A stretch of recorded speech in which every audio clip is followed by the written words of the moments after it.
नमस्कार दोस्तों। आज मैं आपको एक गरीब लकड़हारा और सुंदर चुड़ैल की प्रेम कहानी सुनाने जा रहा हूँ। दोस्तों, पहाड़ों से घिरा एक घना जंगल था जहाँ दिन में भी सूरज की रोशनी पूरी तरह ज़मीन तक नहीं पहुँच पाती थी। पास के गांव के लोग उस जंगल में जाने से डरते थे। कहा जाता था कि वहाँ एक सुंदर चुड़ैल रहती है, ऐसी खूबसूरत कि उसे देख कोई भी उसके प्रेम में पड़ जाए और फिर कभी लौटकर न आए। उसी गांव में अर्जुन नाम का एक गरीब लकड़हारा रहता था। वह मेहनती, ईमानदार और निडर था। उसकी बूढ़ी माँ बीमार रहती थी, इसलिए रोज जंगल जाकर लकड़ियाँ काटना उसकी मजबूरी थी। एक दिन गांव वालों ने उसे चेतावनी दी, जंगल के उत्तर वाले हिस्से में मत जाना, वहाँ मौत रहती है। अर्जुन मुस्कराया और बोला, मौत से डरकर भूख नहीं मिटती। वह उसी दिशा में पुनः चल पड़ा। जंगल के अंदर जाते जाते उसे लगा कि जैसे कोई उसे देख रहा है। अचानक से हवा ठंडी हो गई, पेड़ों की पत्तियां बिना हवा के ही हिलने लगीं। तभी उसने देखा, एक सफ़ेद साड़ी में लिपटी हुई, लंबे काले बालों वाली अत्यंत सुंदर स्त्री एक पेड़ के पीछे खड़ी थी। उसकी आंखें चमक रही थीं, जैसे उनमें कोई अनकहा दर्द छिपा हो। अर्जुन चौंका। तुम यहाँ अकेली?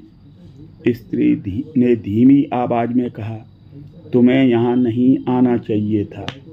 क्यों, क्या तुम भूत हो? अर्जुन ने हंसते हुए कहा। वह स्त्री हल्का मुस्कुराई, लेकिन उसकी मुस्कान में उदासी थी। अगर मैं कहूँ हाँ? अर्जुन ने कुछ पल चुप रहा, फिर बोला, तो भी तुम डरावनी नहीं लगती। उस दिन वह बिना लकड़ी काटे ही लौट आया, लेकिन उसके मन में उस रहस्यमयी स्त्री की छवि बस गई। अर्जुन अब रोज उसी जगह जाने लगा। वह स्त्री भी वहीं मिलती। धीरे धीरे दोनों बात करने लगे। उसने अपना नाम चंद्रलेखा बताया। वह जंगल, सितारों और पुराने समय की बातें करती, जैसे उसने सदियों को गुजरते देखा हो। कभी कभी उसकी आंखों में अजीब चमक आ जाती, जिससे अर्जुन घबरा जाता, पर फिर भी उसके पास रहने का मन करता। एक दिन अर्जुन ने पूछा, तुम यहाँ कहाँ रहती हो? चंद्रलेखा ने दूर एक खंडर की ओर इशारा किया, वहाँ जहाँ कोई नहीं आता।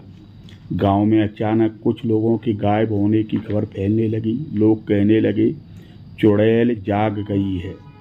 अर्जुन को डर लगा, लेकिन वह विश्वास नहीं करना चाहता था कि चंद्रलेखा ऐसा कर सकती है। एक रात वह चुपके से जंगल गया। उसने खंडहर के पास चंद्रलेखा को देखा, लेकिन इस बार उसका रूप बदल चुका था। उसके बाल बिखरे हुए थे, आंखें लाल थीं, दांत लंबे हो गए और उसके सामने एक मृत जानवर पड़ा था। अर्जुन का दिल जोर से धड़कने लगा। तभी चंद्रलेखा ने उसे देख लिया। कुछ पल दोनों एक दूसरे को देखते रहे। चंद्रलेखा की आंखों से आंसू बहने लगे। उसका भयानक रूप धीरे धीरे वापस सुंदर रूप में बदल गया। मैंने कहा था तुम्हें यहाँ नहीं आना चाहिए, उसने टूटी आवाज में कहा। अर्जुन कांपते हुए बोला, तुम सच में चुड़ैल हो? हाँ, लेकिन मैं ऐसी पैदा नहीं हुई थी। उसने अपनी कहानी बताई। वह कभी एक राजकुमारी थी। एक तांत्रिक ने उसके प्रेम को ठुकराने पर उसे श्राप दे दिया। अब वह अमर थी, लेकिन इंसान नहीं रही। उसे जीवित रहने के लिए रक्त चाहिए था और वह अकेलेपन में सदियों से भटक रही थी।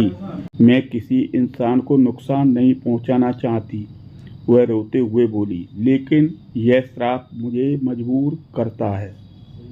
अर्जुन ने धीरे से उसका हाथ पकड़ा। तुम राक्षस नहीं हो, तुम दुखी हो। चंद्रलेखा चौंक गई। सदियों में पहली बार किसी ने उसे दया से देखा था, डर से नहीं। उस दिन के बाद उनका रिश्ता बदल गया। अर्जुन उसे इंसानों की कहानियाँ सुनाता, माँ के लिए दवाइयाँ लाने की बात करता, छोटे छोटे सपने साझा करता। चंद्रलेखा उसे जंगल के रहस्य दिखाती, छिपे झरने, चमकते फूल, रात में गाने वाले पक्षी। धीरे धीरे दोनों में प्रेम बढ़ गया। एक दिन गांव वालों को पता चल गया कि अर्जुन उस चुड़ैल से मिलता है। वे मसाले और हथियार लेकर जंगल पहुंच गए। उसे जला दो, भीड़ चिल्ला रही थी। अर्जुन चंद्रलेखा के सामने खड़ा हो गया। कोई उसे हाथ नहीं लगाएगा। भीड़ ने उसे धक्का दिया और गिरा दिया। तभी चंद्रलेखा का भयानक रूप जाग गया। उसकी आंखें आग की तरह चमकने लगीं। हवा तूफान बन गई, लेकिन उसने किसी को नुकसान नहीं पहुंचाया। वह बस चिल्लाई, चले जाओ, मैं किसी को मारना नहीं चाहती। उसकी आवाज़ में इतना दर्द था कि लोग डरकर भाग गए। उस रात चंद्रलेखा ने अर्जुन से कहा, हमारा साथ संभव नहीं है। मैं अमर हूँ, तुम इंसान हो। तुम्हारी उम्र खत्म होगी और मैं फिर अकेली रह जाऊंगी। अर्जुन ने दृढ़ स्वर में कहा, तो मैं तुम्हारे साथ हर पल जीना चाहता हूँ, चाहे जितना कम हो। चंद्रलेखा ने सिर हिलाया। एक तरीका है जिससे मैं इंसान बन सकती हूँ, लेकिन उसकी कीमत तुम्हारी जान है। क्या करना होगा? अर्जुन ने बिना सोचे पूछा। मुझे अपने सच्चे प्रेमी का जीवन चाहिए, तभी श्राप टूटेगा। अर्जुन मुस्कराया। अगर मेरी जान से तुम्हारी मुक्ति मिलती है तो यह सौदा मुझे मंजूर है। चंद्रलेखा रो पड़ी। मैं तुम्हें मार नहीं सकती, मैं तुम्हें प्यार करती हूँ। अर्जुन ने उसका चेहरा अपने हाथों में लिया। प्रेम सिर्फ साथ जीना नहीं, कभी कभी छोड़ना भी होता है। आंसुओं के बीच चंद्रलेखा ने मंत्र बोला। तेज रोशनी फैली और अर्जुन जमीन पर गिर पड़ा। कुछ पल बाद रोशनी खत्म हो गई। चंद्रलेखा अब पूरी तरह इंसान बन चुकी थी, लेकिन अर्जुन की सांसें थम चुकी थी। सुबह गांव वालों ने देखा, खंडहर के पास एक साधारण स्त्री बैठी है। उसकी गोद में एक युवक का सिर है। वह रो नहीं रही थी, बस शांत थी, क्योंकि सदियों बाद उसे मुक्ति मिली थी, लेकिन उस कीमत पर जिसे वह कभी नहीं भूल पाएगी।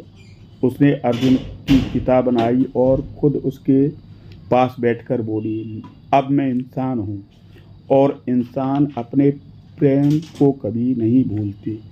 कहा जाता है कि उस दिन के बाद वह स्त्री कहीं चली गई और कुछ लोग कहते हैं कि उसने साध्वी बनकर जीवन बिताया। कुछ कहते हैं कि वह उसी जंगल में रहती ही रही अर्जुन की यादों के साथ।